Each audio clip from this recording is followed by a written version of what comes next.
ભાઈ નમસ્કાર મિત્રો, ફરીવાર એક નવા વિડીયોમાં તમારું સ્વાગત છે। મિત્રો વાત કરી તો તમને બધા લોકોને ખબર છે કે હાલના ટાઈમે મિત્રો ચૂંટણીની સિઝન આવી ગઈ છે અને મિત્રો વાત કરી તો 2024ની લોકસભાની ચૂંટણી આવી રહી છે। તેમાં મિત્રો વાત કરી તો સૌથી મોટા સમાચાર આવી રહ્યા છે। મિત્રો તમને બધા લોકોને ભાઈ મનસુખભાઈ માંડવિયા વિશે હું તમને બધા લોકોને જણાવવાનો છું।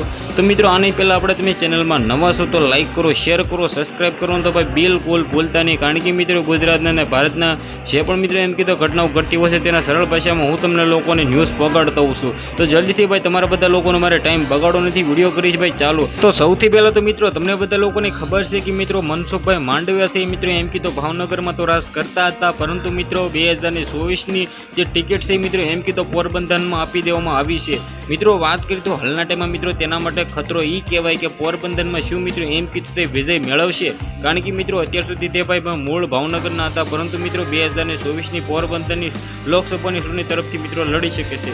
મિત્રો વાત કરીએ તો હાલના ટાઈમે મિત્રો ઘણા બધા એમ કીધું જે આપણે બીજેપીના નેતાના જે એમ કીધું 26 લોકસભાની ચૂંટણીના ઉમેદવારના જે નામ આવે છે, સૌથી પહેલાં હું તમને બધા લોકોને જણાવું તો મિત્રો ગાંધીનગરમાં અમિત શાહ, નવસારીમાં CR પાટીલ અને મિત્રો વાત કરીએ તો પોરબંદરમાં ભાઈ મનસુખભાઈ માંડવિયા, રાજકોટમાં પ્રસાદભાઈ રૂપાલા, સાથે સાથે મિત્રો જામનગરમાં મિત્રો એમ કીધું પૂનમબેન માંડવ અને આગળ મિત્રો વાત કરીએ તો ભરૂચમાં ભાઈ મનસુખભાઈ વસાવા આવ્યા છે।